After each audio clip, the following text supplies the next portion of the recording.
¿Qué peso podría tener este informe que ha presentado el gobierno de los Estados Unidos que demuestra la vinculación de Nicolás Maduro, Vladimir Padrino, Diosdado Cabello, entre otros, con la FARC para el tráfico de droga, el aumento de esa recompensa, lo que ha dicho, por ejemplo, Eric Prince, el comunicado de Hijos de la Libertad? Esos son algunos de los temas que vamos a tratar con nuestro invitado. Como siempre, es un gusto darle la bienvenida al periodista Casto Ocando, periodista de investigación. Ustedes lo conocen por su plataforma Casto Ocando News, que cada vez nos entrega más datos, más investigaciones y más trabajos de esto que él minuciosamente comienza a escudriñar para presentárselo a su audiencia. Para mí siempre es un gusto poder conversar contigo. Casto, buenos días y gracias por atendernos. Gracias, Carlos. El gusto es el mismo y bueno, encantado de estar en tu programa.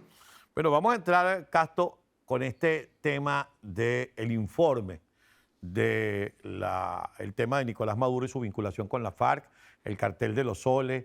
Yo hacía un especial énfasis en algo que tiene un peso, según entiendo, en la Fuerza Armada. Creo que es en la parte número 5 del informe, que da cuenta que Nicolás Maduro estaría vinculado a la muerte de 20 soldados venezolanos en la región de Apure. Eso entre otras muchísimos aspectos que toca este informe. Pero este en especial siente un soldado, un capitán, un teniente, un coronel, que de alguna manera tiene ahora una investigación, que no es una investigación hecha por un político venezolano, y en la cual Nicolás Maduro podría ser responsable de la muerte de sus compañeros de armas.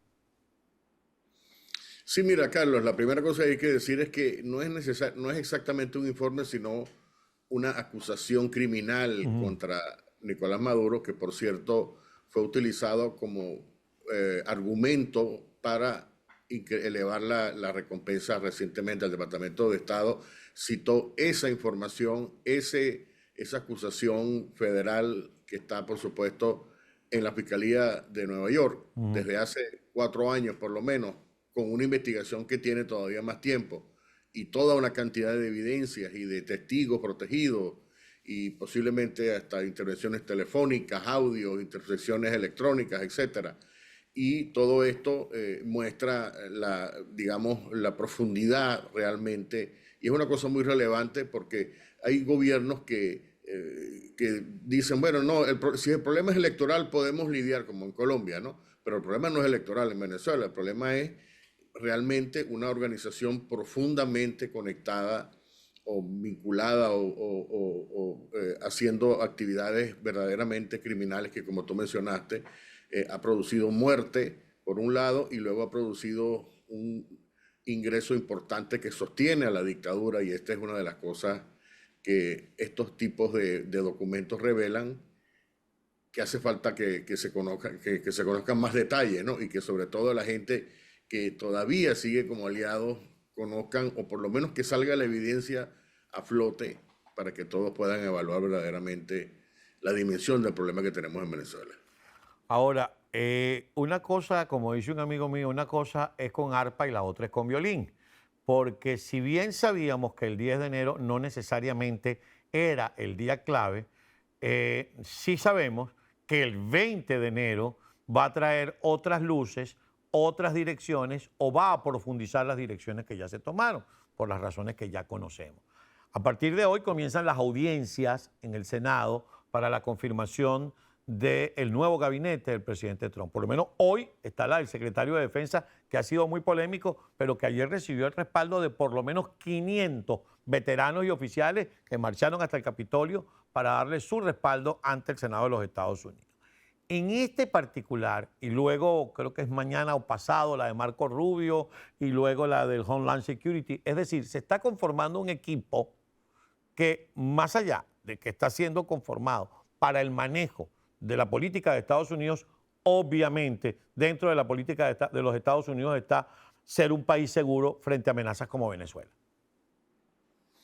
Sí, efectivamente se trata digamos, momentos claves esta semana previa a la asunción al poder el próximo lunes, y estos son cargos claves, importantes, porque sus políticas van a definir. El caso, por ejemplo, del Departamento de Defensa, aunque, digamos, Pete Hegseth, que es una persona que ha sido militar, ha combatido, ha estado, por ejemplo, en Irak en Afganistán también, ha publicado importantes, por lo menos 5 libros bestsellers sobre temas militares y conoce bastante. Es una persona que no ha expresado públicamente lo que piensa sobre Venezuela, por lo menos no hemos conseguido algo sobre eso, pero ha dicho cosas muy interesantes. Por ejemplo, en el documento de confirmación que va a leer hoy ante el Senado, él dijo, un adelanto que se produjo y sugirió que cosas interesantes, por ejemplo, dice que va a reforzar, a elevar,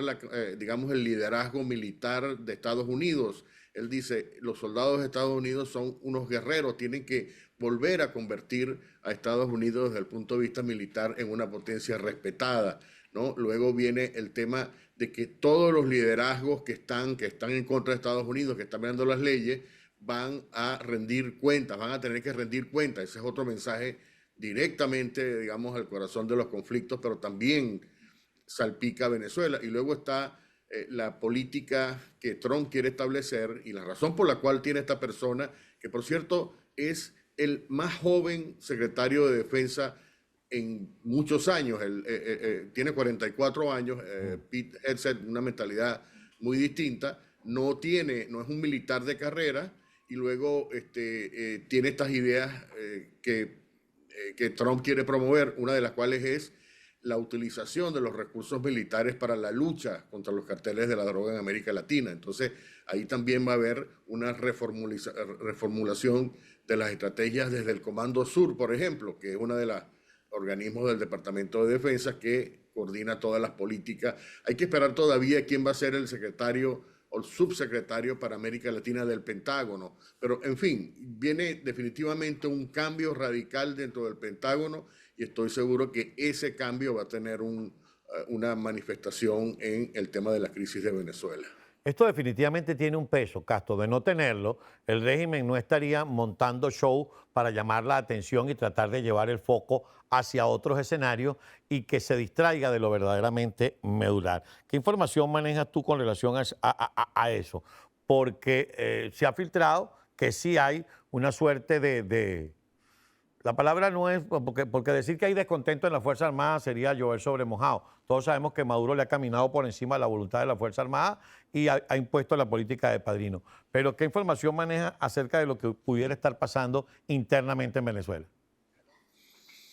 Bueno, en Venezuela hay, en primer lugar, un régimen que está escindido en facciones, en grupos, que por lo general están en pugna entre ellos, sobre todo porque para tener el control de una parcela más grande, digamos, de los negocios criminales, ya sea la explotación ilegal del oro, el contrabando de petróleo o, por supuesto, el manejo de las ganancias del narcotráfico y los actos de corrupción también, muy importante, que a medida que se achica digamos, esa torta, entonces aumenta los conflictos.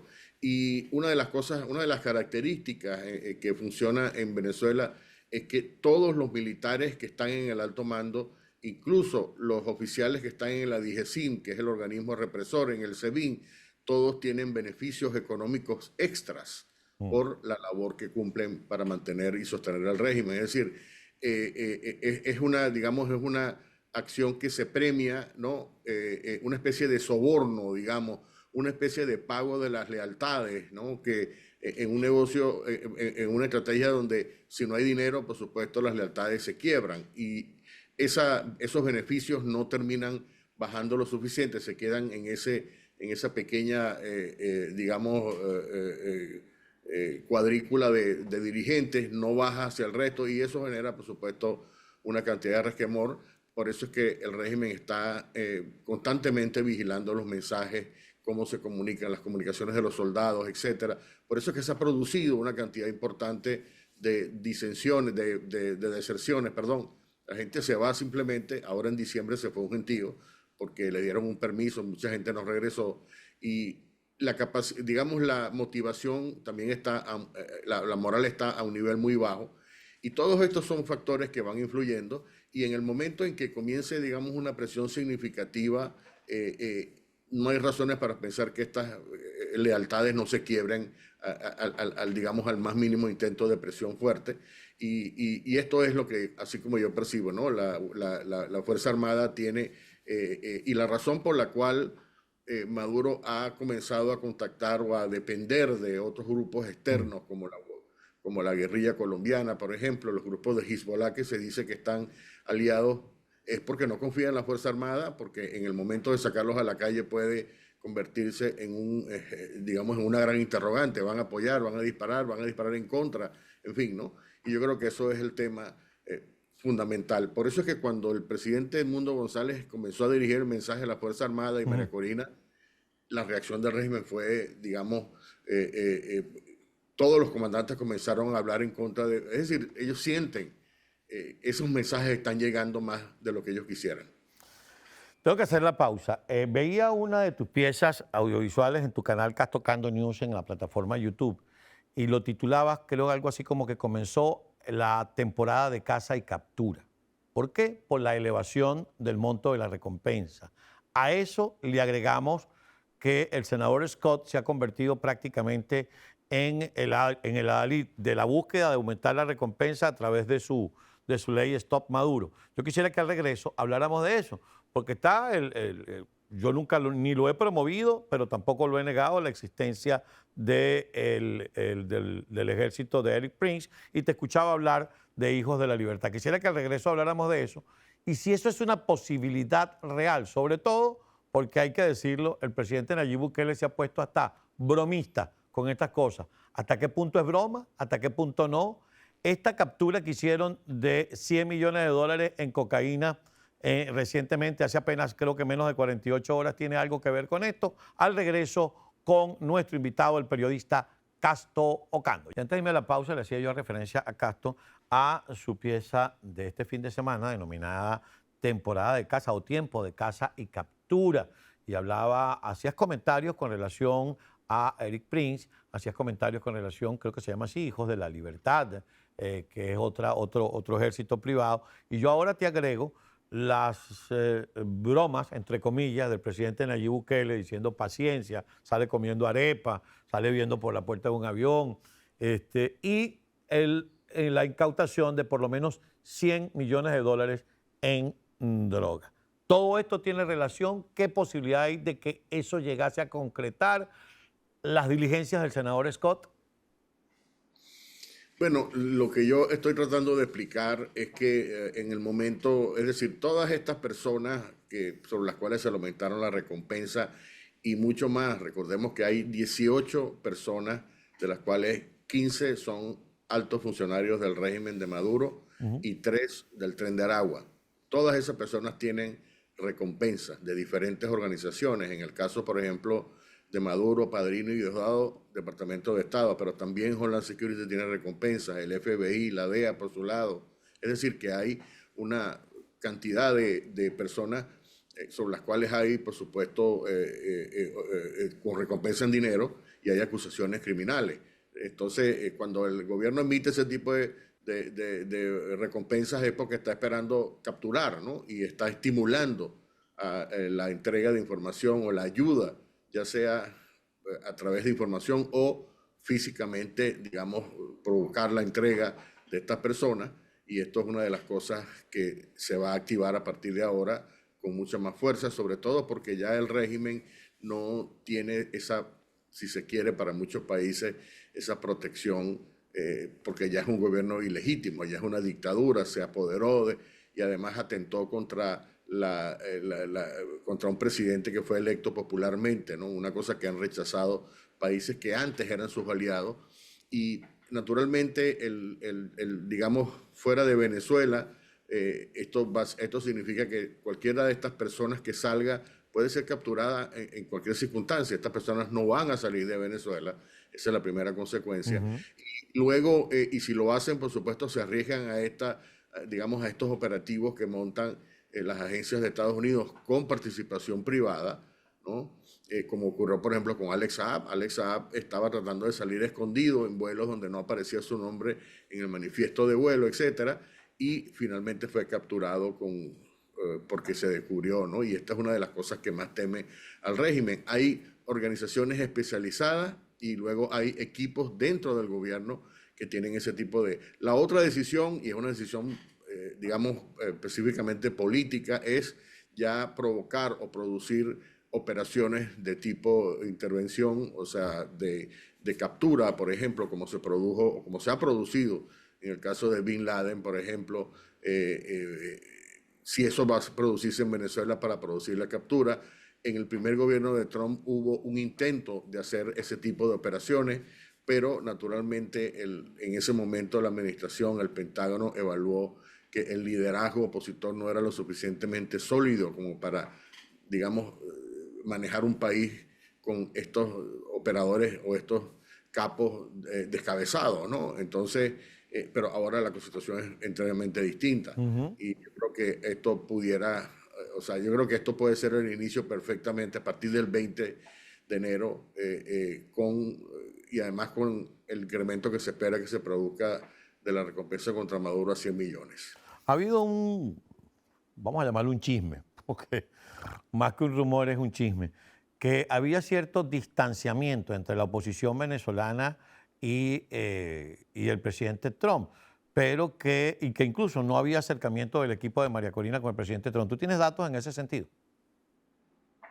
Bueno, mira, durante todo este tiempo hubo una relación, o sea, durante la campaña y antes, el equipo de María Corina en Washington, o la gente que estaba participando de alguna manera, algunas de las cuales, por cierto, también lleva tiempo en Estados Unidos, en Mm. Washington, tuvieron un acercamiento bastante estrecho con la administración Biden, naturalmente por el tema de que era con ese gobierno que les tocaba lidiar, ¿no?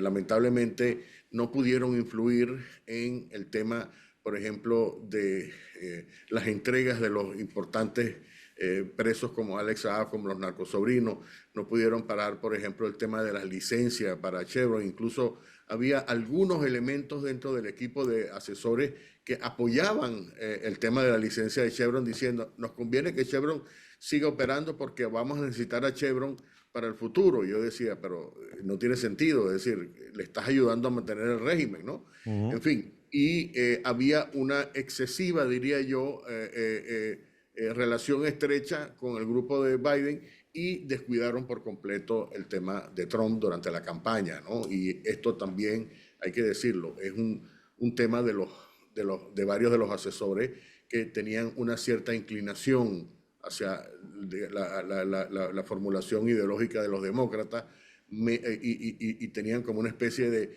reservas con respecto a Trump. Ujú. Había grupos, gente dentro de ese equipo que todavía, por cierto, sigue pensando así y está absolutamente desconectada, ¿no? Por eso es que yo creo que tiene que haber una reformulación de lo que ese equipo está haciendo, porque esa gente no tiene contactos con el mundo de Trump, con todas estas operaciones.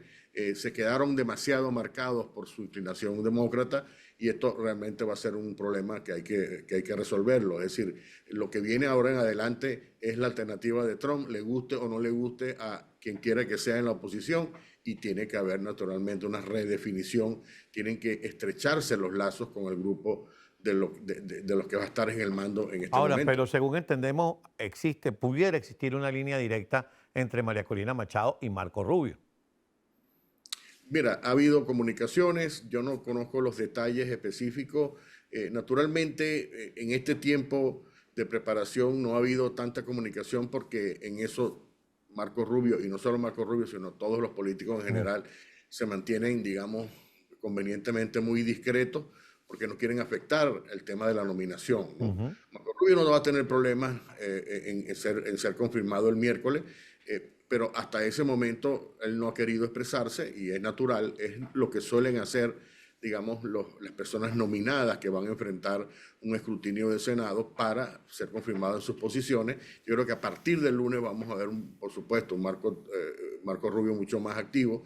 Marco Rubio ha tenido una relación, ha tenido una posición muy fuerte, ha tenido acceso a información confidencial importante y naturalmente es una persona clave con la cual el grupo de María Corina tiene que establecer una estrechísima relación. Y el peso, Casto, me gustaría tu tu evaluación y el peso de la publicación en True Social el día 9 de enero, cuando detuvieron a María Corina, que es la primera vez que Donald Trump se ocupa del caso Venezuela, diciendo María Corina, líder, activista por la democracia venezolana, y Edmundo González, presidente electo. Y yo creo que esto también fue el efecto de este grupo, digamos, de personas que él ha designado como sus asesores, en el caso, por ejemplo, de Mauricio Claver Carone, que es una persona que tiene mucha cercanía y al mismo tiempo conoce, como pocos, lo que está pasando en Venezuela. Seguramente le dijeron, presidente, usted tiene que pronunciarse, esto es un momento que no se puede dejar pasar. Y Trump inmediatamente rompió su silencio y dijo, aquí vamos a manifestarnos. Con lo cual, esto lo que indica es la importancia de tener buenas relaciones con las personas que van a influir la política de Estados Unidos hacia Venezuela, porque, como sabemos, Trump va a estar enfocado en problemas, ¿no? Como dicen, ¿no? Está preocupado más para cazar peces más grandes, como el caso de China, Irán, el tema de la guerra de Rusia, el conflicto del Medio Oriente, etcétera. Y luego el tema migratorio interno, el tema de las deportaciones, el tema de la reformulación o la reestructuración de la Pero te voy a decir burocracia algo, federal. uno lee completamente cada vez que hablan con Trump del tema migratorio, lee perfecto que tiene al tren de Aragua entre ceja y ceja, y el tren de Aragua lo lleva directamente a Nicolás Maduro y lo lleva directamente a Venezuela. Completamente. Y no solamente el tema del tren de Aragua, también el tema de la migración. Y por eso es que la importancia de enfatizar que una de las consecuencias de la estadía de Maduro es más migración.